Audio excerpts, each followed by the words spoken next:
Goodreads came out with their list of the 80 best horror books of the last decade. So 8 books to represent each year. And I was looking at a list wanting recommendations when I realized I have read or attempted to read like 30 of them. So I might as well review all of them, and then you can tell me which ones I should also read. For 2025, I've only read one of the 8 books, and it is Witchcraft for Wayward Girls by Grady Hendrix. In this one, you're following teenage girls who are sent away in shame and secret to this home because they're pregnant, and they have to hide until they have the baby, and only then can they go back home and pretend nothing happened. And then once in a while, this woman brings books for the girls if they want them, and then one of them is given one about witchcraft one time, and things start happening. And I feel like it makes sense that they would want to have, you know, some revenge because they have no control over the body, how they are being probed, doctors, people touching them, and parents abandoning them. And statistically speaking, it's grown men that got the teenage girls pregnant. So all of this with magical powers, you can imagine what's going to happen. With that said, I think that the author really played with the horror, most of it being actual what humans would do, not magical powers. If anything, I think he could have went a little further, but I did really enjoy it and I would recommend it. For 2024, I have read 4, and there is one that I attempted to read, but I didn't finish it. So the first book I read was We Used to Live Here, and I think this was one of the first, if not the first 5-star I gave to a book this year. I really enjoyed it. This book does divide people, but horror in general does. So in this one, you're following this couple. They just bought a house in a remote kind of mountain. Only one of them is at home when this man and his family show up, and he says, we used to live here, or I used to live here. Can we just look around? And she's a people pleaser. Mistake number 1. And she lets them. So of course things go sideways really quickly. Like there's one of the kids right away that goes into the basement, which like, who does that? Basements are already creepy. So yeah, things get very interesting very quickly. There are other subgenres. I feel like it would be a spoiler. I can happily tell you in the comment section, but I think it's one of those books that you will enjoy better if you don't know anything. I thought it was creepy at times, but I didn't think it was that scary, but I did let someone borrow the book and she couldn't finish it, so heads up. But I would highly recommend it. Like I said, I gave it 5-star. I think this was picked up to become a movie. Hopefully it will happen because I'm looking forward to it. The next one is Incidents Around the House, which is a classic kind of haunted monster ghost story. You have this child who has this thing in her closet. My issue is that I listened to it as an audiobook, and please do not do it. I did include a clip in one of my past videos, but it's just the most cringy voice ever to play a child, and she keeps calling her dad Dado, and I couldn't. If you can, try to find an extract or, you know, just don't listen to the audiobook because the book was fine. I didn't think it was like mind-blowing or anything, but the experience was completely ruined by the audiobook. The Eyes Are the Best Part is the one that I couldn't finish. I gave up 21% into it because it's more family drama still at that point. It was sold to me as like a female rage, again, kind of story. And you're following this family, Korean American, and the dad left them. And when the mother's finally picking up pieces, she starts dating this man, George, who I hated instantly. I'm pretty sure you're meant to. And I'm assuming that's the one that's gonna, you know, pay for everything.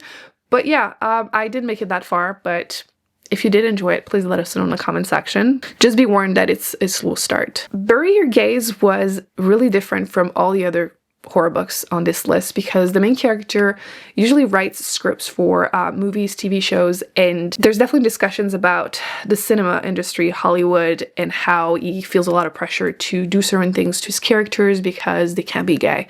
And he starts being hunted by his past stories, like past monsters, and things become stranger and stranger, and it was a good one for sure. Very different, again, from anything else.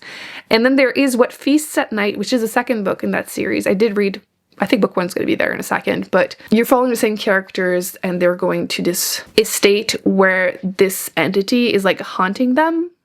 Again, I can't say too much because it's the sequel, but I really enjoy the character in that world. And the tone of the book, because she uses retelling of like older horror stories and uses more of a modern humor. And it just works. For 2023, I have read 2, but there's one I bought recently. I'm looking forward to trying it. So the first one is How to Sell a Haunted House by Grady Hendrix. I have read 4 of his books, so every single one of the ones on that list probably I will have read them. And this one I think also divided people, again, horror, but this one contains a bit more body horror that I'm used to, and it was a lot. It was a lot. With that said, I think my favorite part is the relationship between the siblings. It's very dysfunctional.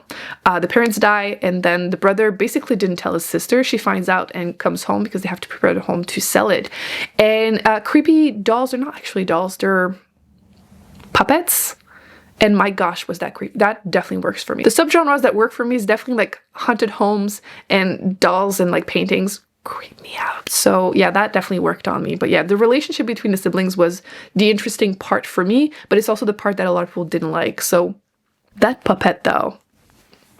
Lone Women, I really liked the first half and I kind of lost interest for the second one. It felt very long. But you're following this woman who's traveling, it's a bit historical fiction, she's traveling across the US with this giant trunk. Very mysterious, you're not supposed to open it, and if you do, things happen. So it wasn't bad, it just felt a bit too long. Actually, the other book by him I have read is further down and it's a really short one, so it might be the reason I like that one better. I do have on my TBR, I will cut it off, but I tried like 10 times to say that name. The French is coming out, so that one is on my TBR. I have it on my shelf. I want to read it. Reformatory. For 2022, I have read 5 of the 8 books, and I enjoyed a few of them. The first one is Hidden Pictures. This one is quite popular. Do read the ebook or the physical book because there are drawings throughout the book, I was warned, which was very useful. Thank you. So this one, you follow this woman who becomes a nanny. You kind of know that she has a past, but you don't know too much yet. But things started becoming weird with the kid. They're, again, doing these drawings. Are they being haunted? What's going on? I was enjoying it until the ending. I think it might not be the most popular opinion, but I thought it was not okay. So personally wasn't a fan of it. You might feel differently, but yeah, I don't recommend that one. What Moves the Dead is the first book in that duology I was mentioning. So in this one, this is a retelling of an Edgar Allan Poe story. But like I was saying, she uses modern humor and it just works. So these two friends, one of them went back to his family's estate and he lives there with his sister, and they're starting to get sick. Things are weird. Is it the home? Are they being poisoned? What's going on? And then the main character goes to visit them, but also kind of investigate. It's very gothic, but again, the humor is modern and very atmospheric. I liked it. Our Wives Under the Sea. This one, it's the prose. It will either work for you or it won't. Personally, it just didn't work for me. I just felt lost and was struggling to actually listen to the audiobook. Sometimes it's like really easy. I mean, how hard is it to just continue to listen to a book? But I kept having to rewind because I just wasn't following. I had no interest in continuing, but basically you're following, there's this couple and one of them goes into this submarine and gets lost, comes back.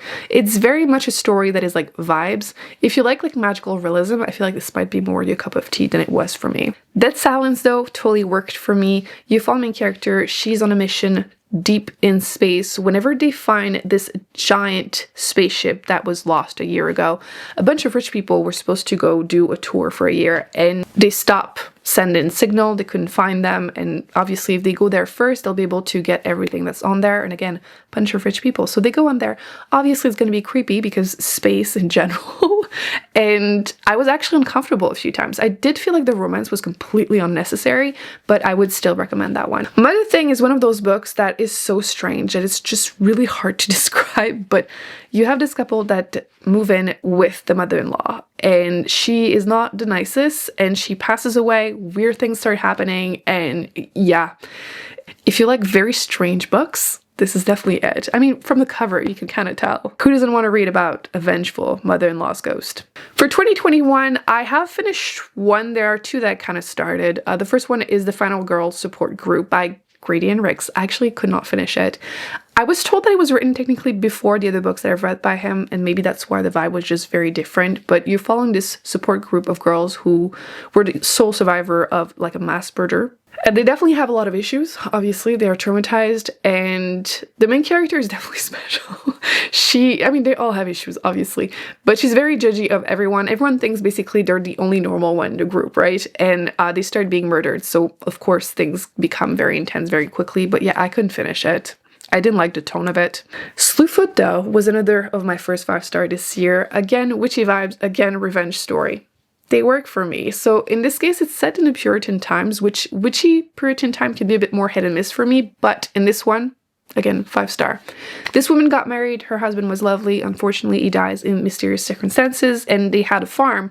And obviously, his brother wants the farm, so he will say that she can't have that. She ends up making a deal that if she can be successful for that one summer, she will be able to keep the farm. And obviously shenanigans happen. And there are a lot of creepy things also that happens. Again, female rage, female revenge. I really liked it. Okay, I was saying 3 because My Heart is a Chainsaw. I returned it so quickly that I don't think my opinion really matters on that one. Sometimes really quickly you can tell it's not going to work for you, and that's basically what happened. For 2020, I have read 3, and there are a few that are actually on my TBR. So the first one I read was Mexican Gothic.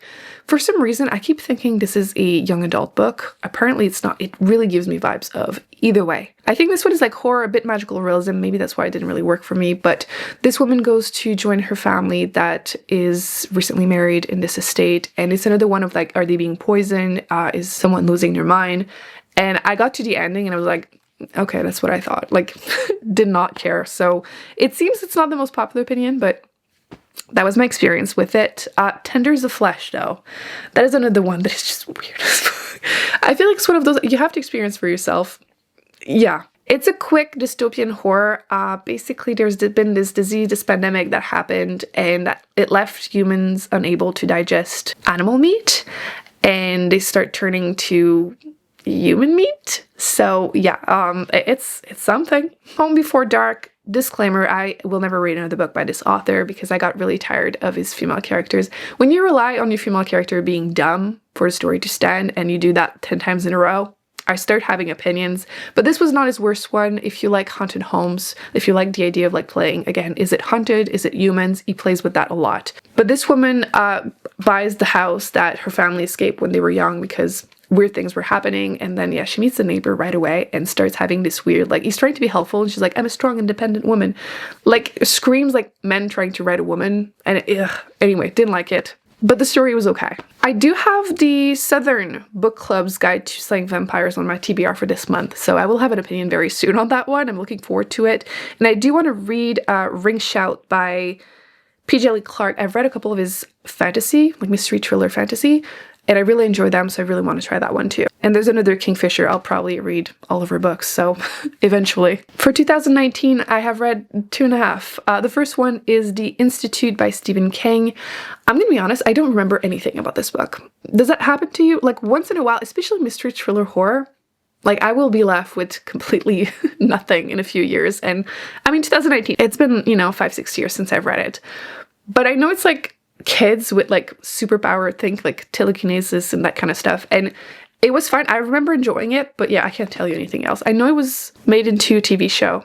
Is it worth it? Let me know. I do want to read A Certain Hunger, but I've heard nothing good, but the cover is just so appealing to me. Imaginary Friend is another one that I put down pretty much instantly. There's something about children in horror books that it's either a huge miss or, it works, but I wasn't feeling it. I read The Invited in December of 2019, so it's not fresh in my mind. Again, it didn't really stand out. I remember it just being okay. Think modern horror with a little bit of witchy vibes. Haunted House, again, in theory should have worked, and I just found it okay. I would rather spend more time talking about the other books. So moving on, 2018. I have read 2 books from that list. The first one is The Outsider by Stephen King.